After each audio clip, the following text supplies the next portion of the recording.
You just realized your business needed to hire someone yesterday. How can you find amazing candidates fast? Easy. Just use Indeed.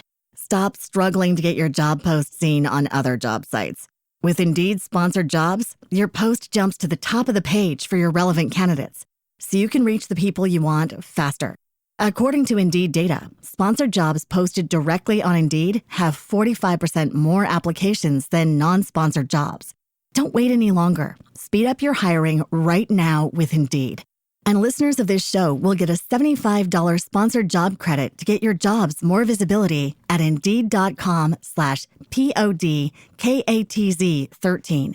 Just go to Indeed.com/PODKATZ13 right now and support our show by saying you heard about Indeed on this podcast. Terms and conditions apply. Hiring? Indeed is all you need. I thank you very much for tuning in to That Will Nevr Work podcast. Today, what does it really take to grow your business from an idea to a billion-dollar brand? Today, I'm sitting down with Jason Sherman, someone who's been in the startup trenches to uncover the truth behind building a unicorn. If you're serious about scaling, this is the conversation you probably have been waiting for. We'll be right back after this. Educate, empower, enable, impact.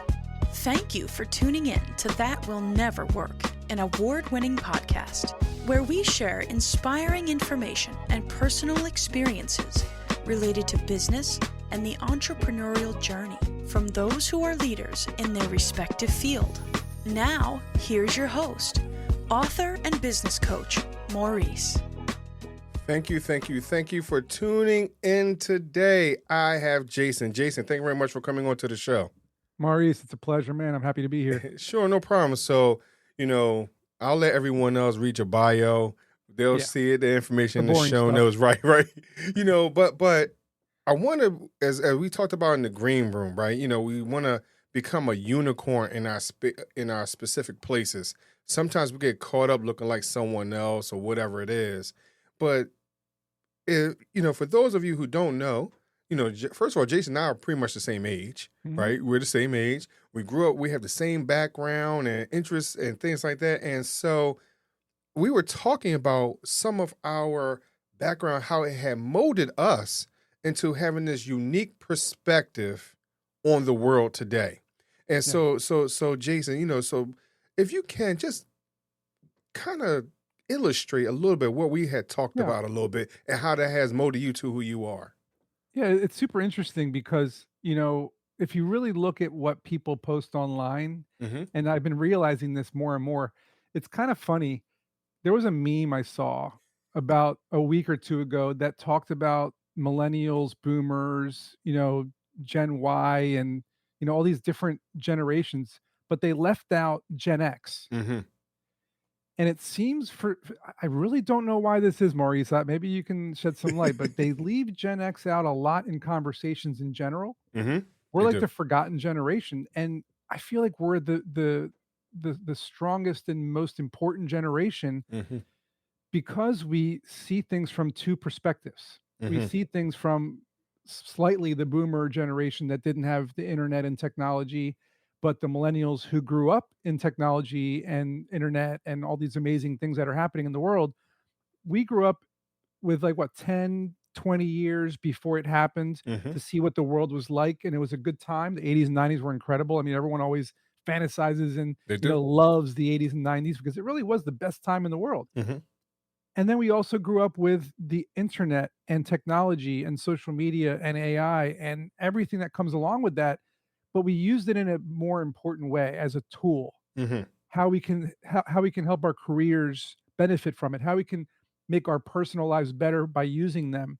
And I feel like by having those two perspectives, it really kind of grounded us in a way that other people have not been. Like boomers struggled to use the technology because they were too antiquated. Millennials were born in it, so they didn't see the value of it. Right. And so I feel like it really kind of made us a more cohesive societal member, we understand both sides of it. So I think that's why Gen Xers are the most successful people in startups too. And companies. I mean, look at all the big billion-dollar companies. They're all Gen Xers. Right.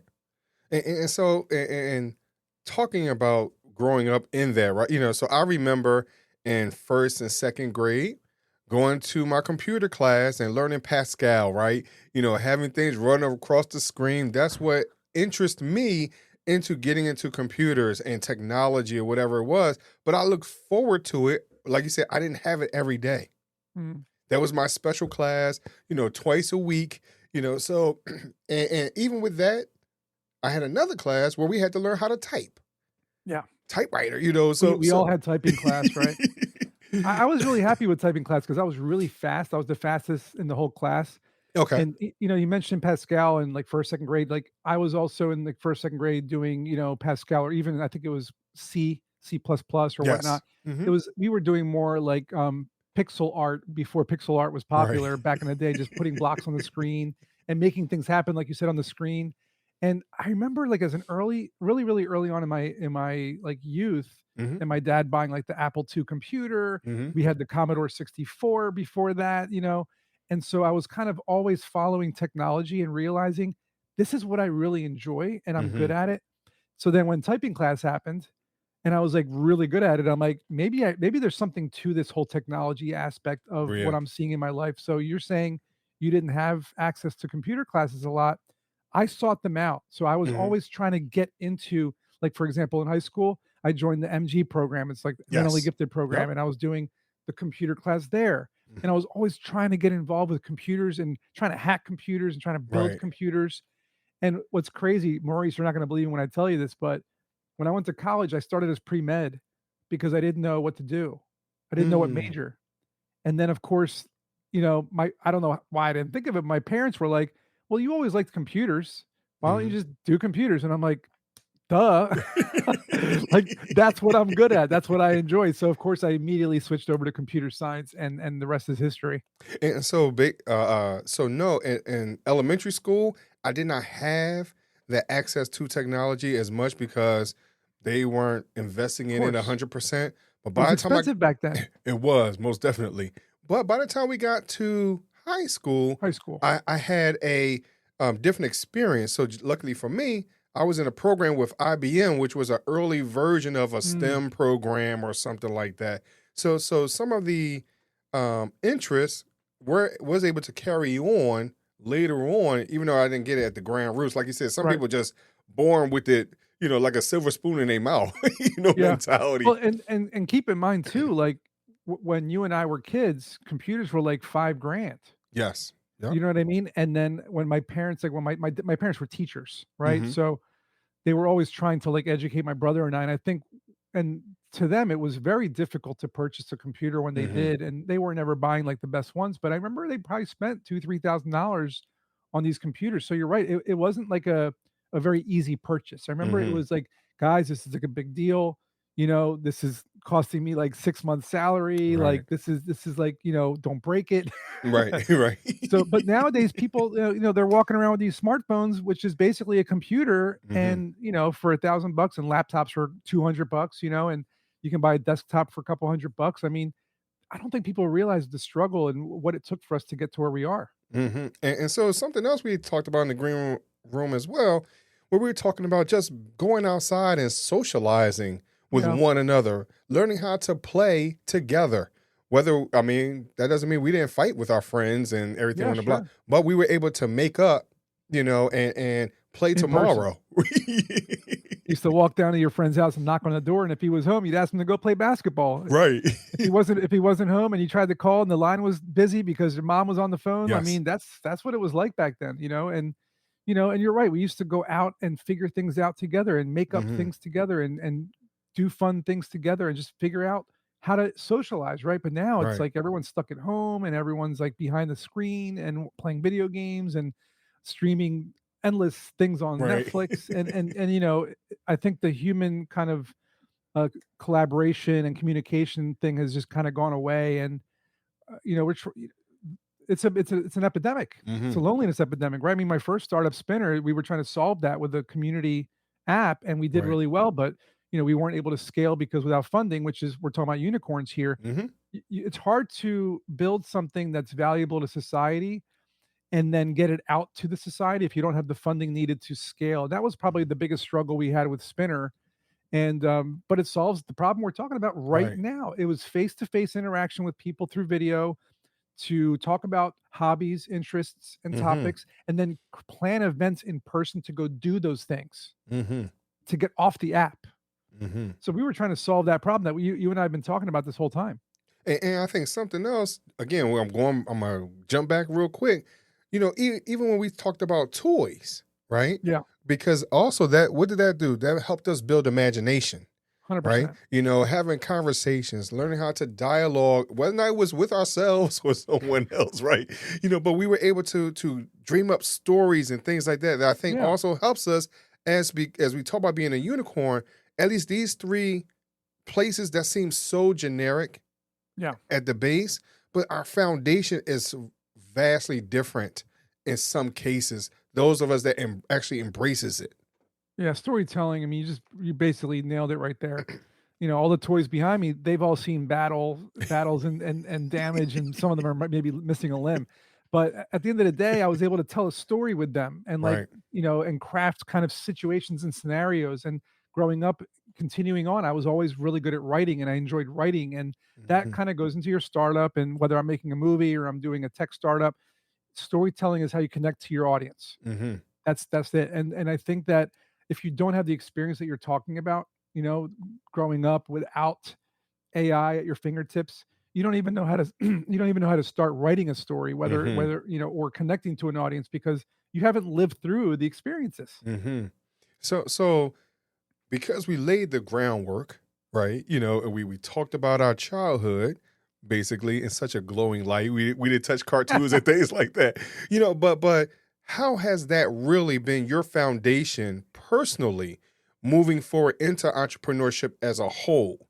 Like you said, we'll talk about Spinner and Venmo, Vengo AI. Vengo, things like that, though, because all those are on your website, and those will be in the show notes for those of you who don't know what we're talking about.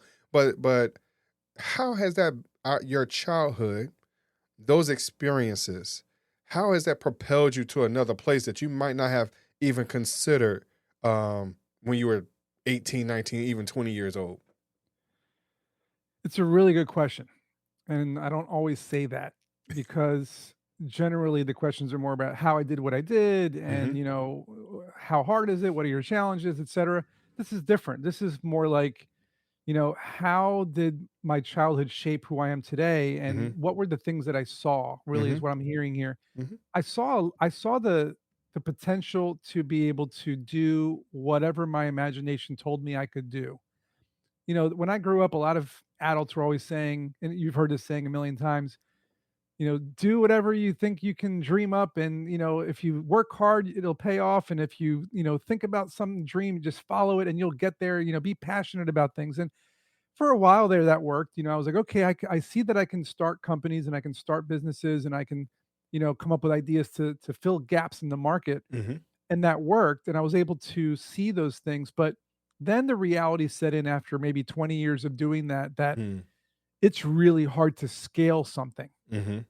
Hmm. So just building a business or a product or a service and then getting it out there, that's one thing. You can do that. That's what I would consider fairly easy to do. Learning skills, building something, getting it out for about a year, you can do that. Getting it to the unicorn level, Hmm. it is and I'm not gonna say impossible because people do it, but it is next to impossible. It is very difficult to do, which Hmm. is why you don't see a lot of unicorns, Right. right? There might be 100 of them or 200 of them, but how many millions of businesses are there in the world? Right. So, I think what my childhood and what my, adulthood, my teenage life, everything kinda taught me is that you have to first of all focus on what you're passionate about. You have Hmm. to learn the skills needed to become an expert in whatever it is you're trying to do. So I didn't go to film school. Hmm. Everyone always asks me that. They say, "Did you go to film school?" I did not. I taught myself the equivalent of a master's degree in film over the course of several years and experience. Like I was just going out there with a camera and shooting stuff. After 10 years, I started winning awards at film festivals, getting agents to distribute my movies, and then later on continuing on and doing more of that. and just making movies and writing screenplays and getting better and better and better and better at it over time. It's hard work. That's really what everything comes down to, is you really have to work hard. And guess what, Maurice? Most people are lazy these days. They don't want to put in the hard work. They see the news, this company has raised $100 million and, oh, I have an idea like that, I'll do it. Good luck. And so as I'm listening to you, I'm talking, and we're talking about our past. See, something, as you talk about hard work, one of the things that probably propelled you to where you are today, just like for myself, where we had to go to the library. In the snow. In the snow, don't forget that. I know, right? And so with that being said, we understand the value of doing the research, getting down to the nitty gritty, understanding because I looked at, I'm gonna be honest with you, looking at my kids, and when they had to do a book report, right? The form, they just had to fill out a form. And What's so that? right. I wish I could do that. And so we had to write out the whole outline. We had to write what the story was really about, and even interject some of our own ideas within 100%. That. So we had a lot of problem solving things that we had to accomplish, and storytelling. Right. So I think that even within what you're talking about, becoming that unicorn, sometimes we lose track of our basic fundamentals. Because sometimes, and I listen to some other people that I've done business with, where they lose track of that. Hey, how did you find that out? Well, I don't remember how to do. Did you not pick up an Encyclopedia Britannica at one point in time? Where did you get where were your sources? That's like the big thing these days, is source of everything, because there's so much misinformation out there. I remember I have this really vivid memory in my mind, and I just moved about a year ago, and when I moved, I had to go through stuff and figure out what I was going to throw away. I found this box in my basement with a book report talking about that I wrote on Harry Houdini, the magician, right? He was just like an idol of mine growing up. My dad was like a magician, and on the side, kind of as fun. And I just always loved magic. And so Harry Houdini was always kind of just, he was real magic, right? So I remember writing this book report. I remember going to the library. I remember pulling out every book I could on Harry Houdini and reading through them and finding anecdotes and coming up with cool tricks and coming up with a story and getting an A+ on this book report. I spent a lot of time on that book report. Now you can have, ChatGPT write one up for you in 30 seconds and you're good to go. And sure, you can tweak it, make it sound like you or whatever. But I think that people you're right, they don't understand like the fundamentals behind understanding the topic, researching it properly, injecting your own personal opinions, and then crafting a story and presenting it in a way that anybody could understand. And so I think that goes to your point of becoming who you are today. An award-winning film producer, everything that goes with filmmaking as a whole. I think that's what has been able to, you've been able to lean on, because it was just an everyday way of life for you, right? You've been able to maneuver it through, and sometimes we're not as grateful for that. And that's how that's that has an prepared. Understatement. And you and I we're grateful. You're talking about everybody else. They're not grateful. Right. Well, yes, yeah. I mean, and so because we lose track of that, right? Yeah. We don't realize that foundation is who we are today. I mean, I never imagined I would be an award-winning podcaster. You get what I mean? It's really hard. You know what you're bringing up to me. You're making it sound like, imagine if tomorrow you woke up and you had Superman's powers. Now you're strong, you're fast, you can fly, you got heat vision, X-ray vision, etc. Right? You just don't know what it's like to be human, right? Because you're just so powerful. And I feel like that's the kind of analogy that we're bringing up, is that we realize the power that we're wielding today with the internet and social and AI and robotics and space travel and God knows what else we have available to us, right? And so we see it as like, wait a minute, when I grew up with that Star Wars poster on my wall, and watching those sci-fi movies like Star Trek and whatever, like I never thought I'd have like, a flying car or like an automobile that can drive itself, or like a phone that can call video to somebody face to face. I never thought it was a sci-fi promise that we are now living in. We are living in the movies that we watched as kids. And that's something that nobody really you're saying grateful. I don't think they even understand it. I mean, They're not acknowledging it. I mean, you're talking about movies. I mean, let alone us watching the Jetsons. We're living in the Jetsons. Video calling, robots. I mean, we have it all. We have it all. I mean, even the teledoc, they showed that the Jetsons on these memes, like the doctor on the screen, Right. George Jetson pushing buttons in his office, the robot maid. I mean, we have a Roomba. I Right. mean, so like, I mean, the fact of the matter is we really are living in a sci-fi world, but we never thought we would. Right. So imagine what's going to happen in 10, 20, 30 years. And so as we are trying to humanize our conversation, right? For those things that we learned as a kid was implemented into us, like as you had stated earlier, if you dream it, if you believe it, you can make it happen. You can make it happen. That's and exactly right. And now you can become that unicorn that people didn't expect that mythical animal to really exist. I totally agree. And, especially, I know we haven't really touched on AI at all, but I think it's the most fundamentally important invention to change human evolution and existence since electricity and automobiles and airplanes and the dishwasher even, and the internet. I mean, it's a massive paradigm shift, because now what we've democratized is knowledge. So instead of needing to do research and look up these things, and even productivity and efficiency, being able to write marketing content or come up with an idea for another product, or writing your emails for you, or being your assistant, brainstorming ideas, everything. You have that right at your fingertips. Right. And one of the things you mentioned, like, I'm always kind of noticing things throughout my life. The biggest gap I saw as soon as I saw AI, and I've been using AI for 5-6 years before ChatGPT came out, I started to see this thing where, like, ChatGPT came out. I'm like, well, what's the use besides the democratization of knowledge? What else is there? And I'm like, there's got to be something else. And I realized, well, business owners, they're not going to be able to use AI. It's going to be too complicated for them.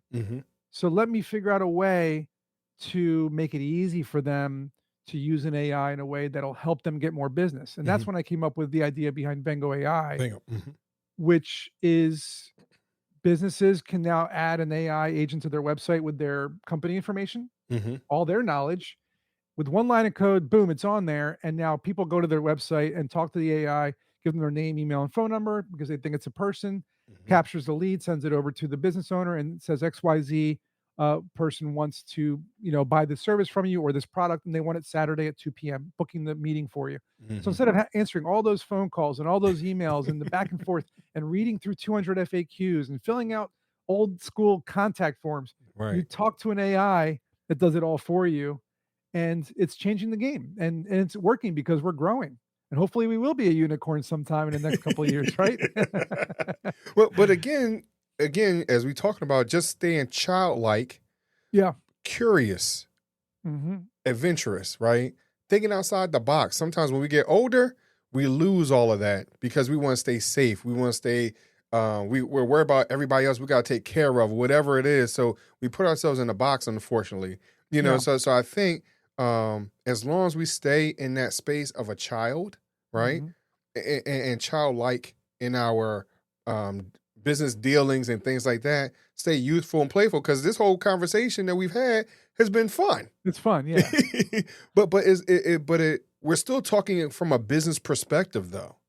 We haven't lost track of the underlining message, and so I think those are the things that helps us to enjoy what we do on an everyday basis, especially as we're trying to help out other people.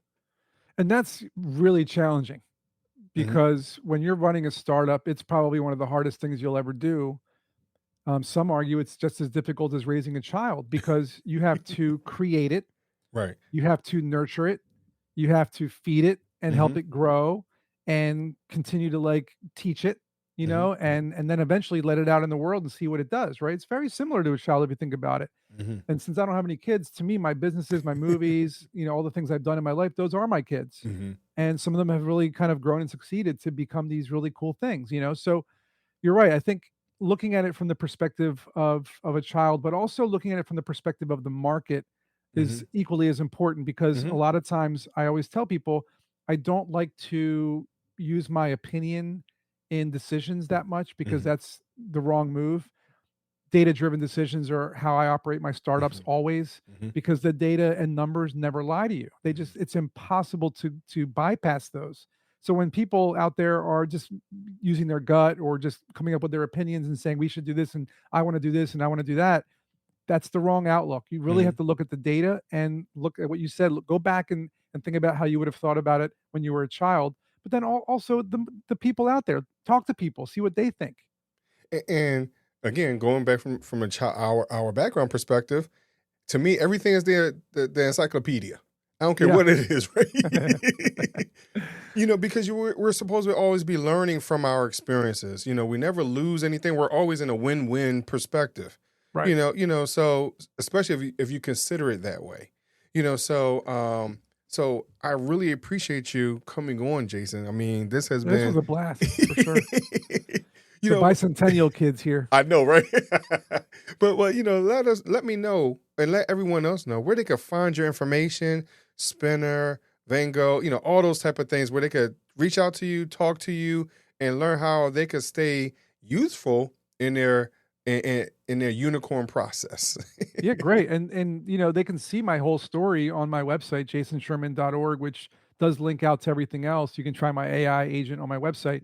But I really want people to try for free our AI agent on vengoai.com, vengoai.com.